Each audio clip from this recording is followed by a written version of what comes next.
Students welcome to this lecture. इस lecture में हम पढ़ेंगे फ्री इलेक्ट्रॉन थ्योरी के बारे में कि क्या होती है। जैसे कि नाम से जाहिर है कि एक थ्योरी है जिसमें इलेक्ट्रॉन्स फ्री होंगे, यानी कि उनको बाउंड नहीं किया जाएगा। ठीक है, तो थ्योरी से हम जानते हैं कि ऐसे आइडियाज़ जिनको एक्सपेरिमेंटेशन की ज़रूरत हो उनको प्रूफ करने के लिए तो हम उन्हें कहते हैं कि थ्योरी है। और ये थ्योरी किसके मतलब है? फ्री इलेक्ट्रॉन्स के मतलब। अब ये आपको हैरत हो रही होगी कि फ्री इलेक्ट्रॉन थ्योरी में है क्या। अब देखें, जैसे कि हम जानते हैं कि कुछ मेटल्स होते हैं कि हमारे पास जैसे वायर्स होती हैं। ठीक है, वो अब किन से बनती हैं? मेटल से।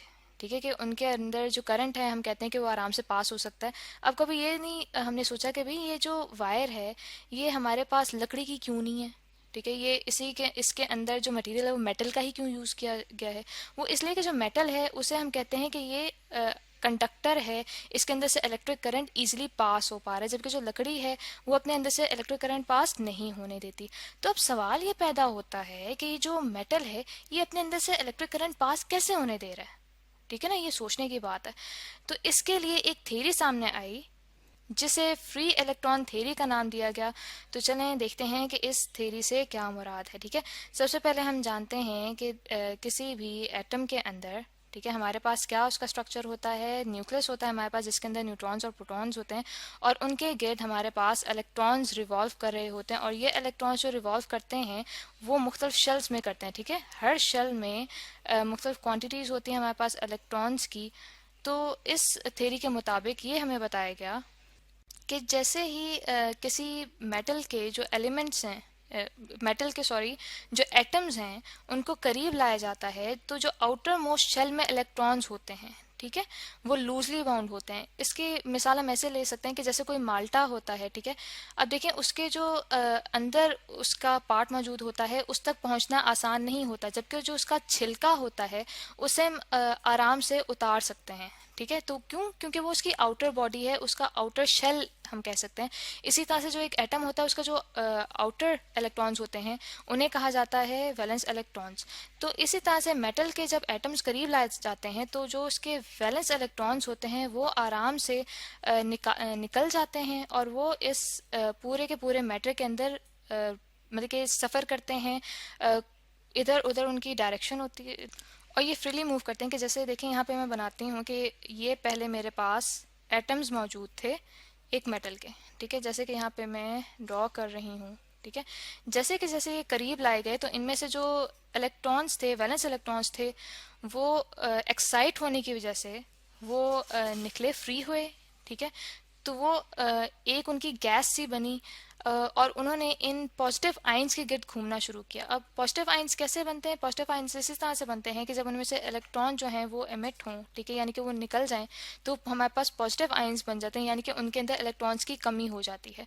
और ये जो हमारे पास इलेक्ट्रॉन्स होते हैं ये फ्रीली मूव करते हैं और इनकी कोई ख़ास डायरेक्शन नहीं होती, और ये रैंडमली मूव करते हैं। यानी कि इस थ्योरी ने हमें पहला पोस्टुलेट ये बता दिया कि जो इलेक्ट्रॉन्स हैं वो फ्री होते हैं, वो बाउंड नहीं होते। ठीक है, और उनकी एक गैस सी बन जाती है और इनकी जो मूवमेंट है वो रैंडम होती है। दैट मीन्स कि हमारे पास सेकंड पोस्टुलेट तो ये आ गया कि इनकी जो मोशन है वो रैंडम है। ठीक है, और ये एक दूसरे से कोलाइड करेंगे तो इनकी डायरेक्शन वगैरह चेंज होगी। ठीक है, लेकिन स्टिल इनकी जो डायरेक्शन है वो कोई ख़ास नहीं है, ये एक दूसरे से कोलाइड कर सकते हैं लेकिन इनकी डायरेक्शन फिर भी रैंडम ही रहेगी। इसी तरह इस थ्योरी ने हमें ये बताया कि जैसे देखें कि यहाँ पे आइंस फिक्स हैं। ठीक है, इलेक्ट्रॉन्स तो फ्री हो गए लेकिन जो आइंस हैं क्योंकि वो बाउंड हैं अपनी जगह पे, तो वो अपनी ही जगह पे स्टे करते हैं, और स्टे करने की वजह से जो हमारे पास पोटेंशियल क्रिएट होता है, जो ये फोर्स एक्सर्ट करते हैं, तो वो पीरियोडिक होती है। जैसे कि आप देख रहे हैं कि पीरियोडिक इसलिए कि ये जो मेरे पास यहाँ पे आइन है, अगर इसे मैं 1 कह दूँ, ठीक है, दूसरे को 2 कह दूं और उससे नीचे वाले को 3 कह दूं, तो आप देख रहे हैं कि जो आइन है वो रिपीट हो रहा है कुछ इंटरवल्स के बाद। 1 रिपीट हुआ सेकंड पॉइंट पे, उसी तरह से रिपीट हुआ थर्ड पे। तो इसलिए जो मेरे पास इनके जैसे पोटेंशियल आता है वो भी पीरियोडिक होगा। ठीक है, पीरियोडिक यानी कि यूनिफॉर्म भी होगा। ठीक है, तो थर्ड पोस्टुलेट जो हमारे पास इस थ्योरी के जैसा है वो ये आया कि जो हमारे पास पोटेंशियल क्रिएट होगा इन आइंस की वजह से वो यूनिफॉर्म होगा।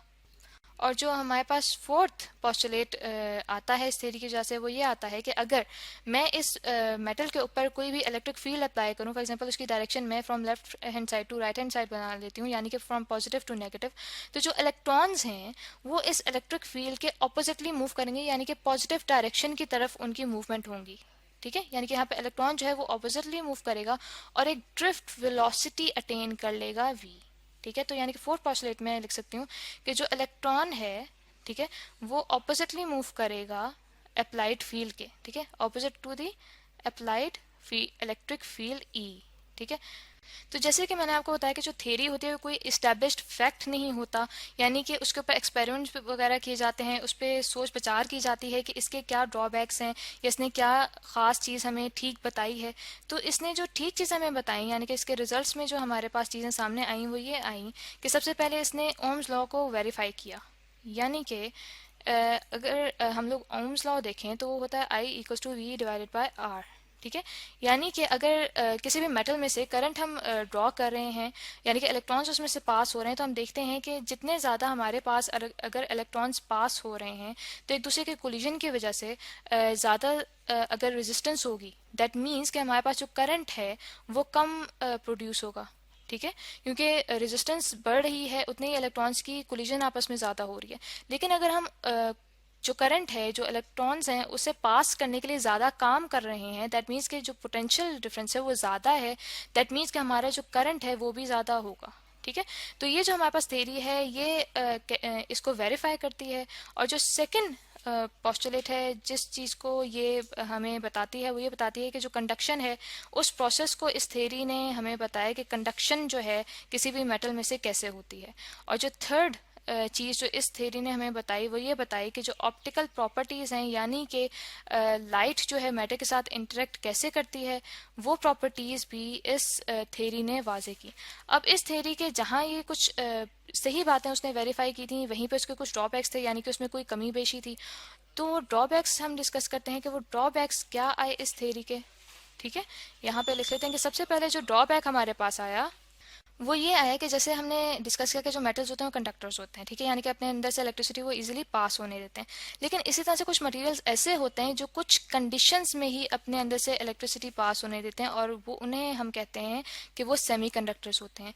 इसी तरह से कुछ मटेरियल्स होते हैं जो अपने अंदर से इलेक्ट्रिक करंट पास नहीं होने देते, तो उन्हें हम कहते हैं कि वो इंसुलेटर्स होते हैं।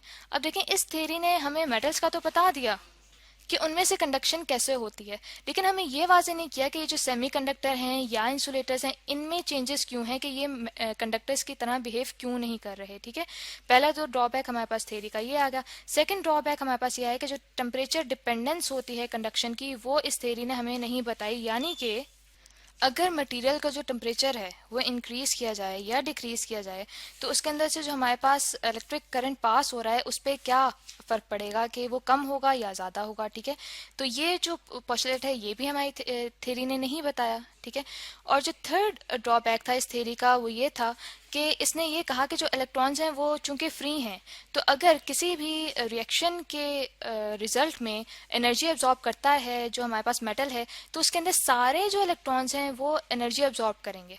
ठीक है, सारे जो इलेक्ट्रॉन्स हैं वो एब्जॉर्ब करेंगे एनर्जी। हालांकि हम ये जानते हैं कि जैसे शेल्स होते हैं, ठीक है, एटम के अंदर, तो जो आउटर मोस्ट शेल होता है वो एनर्जी एब्जॉर्ब करेगा और इसी तरह से जो बाकी ऑर्बिट्स हैं वो बाद में एनर्जी एब्जॉर्ब करेंगे, यानी कि हमारे पास जो एनर्जी लेवल्स हैं वो क्वांटाइज्ड होते हैं। ठीक है, यानी कि उनकी एक लिमिट होती है, एक कॉन्टिन्यूसली सारे इलेक्ट्रॉन्स जो हैं वो एब्जॉर्ब एनर्जी नहीं कर लेंगे। तो जो हमारी थ्योरी है उसने ये चीज़ जो है, ये पोस्टुलेट जो है, ये भी उसने नहीं वाजे किया, बल्कि हमें गलत एक चीज़ बताई कि जो सारे इलेक्ट्रॉन्स हैं वो एब्जॉर्ब कर रहे हैं एनर्जी। और जो फोर्थ इसका पोस्टुलेट था कि जो चौथी चीज़ इसने गलत बताई वो ये हमें बताई कि जहाँ पे सारे के सारे इलेक्ट्रॉन्स एब्जॉर्ब कर रहे हैं एनर्जी, तो ऑब्वियसली ये यही हमें बताएगी जो सारे इलेक्ट्रॉन्स हैं वो सारे के सारे एमिट भी करेंगे एनर्जी। दैट मीन्स कि जो हमारे पास एनर्जी आएगी, ठीक है, वो कॉन्टिन्यूस हो जाएगी। जबकि जैसे मैंने बात की कि हमारे पास जो एनर्जी होती है वो क्वांटाइज्ड होती है, एक लिमिट में होती है, तो इसीलिए जो हमारे पास एनर्जी एमिट होती है वो भी क्वांटाइज्ड होती है। ठीक है, तो ये पोस्टुलेट भी गलत बताया। और जो पांचवा हमारे पास पोस्टुलेट आता है वो ये आता है, जो इसने गलत बताया वो ये कि इसने हमें वेव पार्टिकल डुअलिटी नहीं बताई कि जो इलेक्ट्रॉन्स हैं वो वेव की तरह भी रिएक्ट कर सकते हैं और पार्टिकल्स की तरह भी। तो ये वो पोस्टुलेट्स थे जो इस थ्योरी ने हमें गलत बताए। तो इन ड्रॉबैक्स को जहन में रखते हुए एक नई थ्योरी सामने लाई गई जो कि एनर्जी बैंड थ्योरी कहलाई। तो स्टूडेंट्स, आई होप कि आपको ये जो कॉन्सेप्ट है फ्री इलेक्ट्रॉन थ्योरी का ये वाज़ेह हो गया होगा।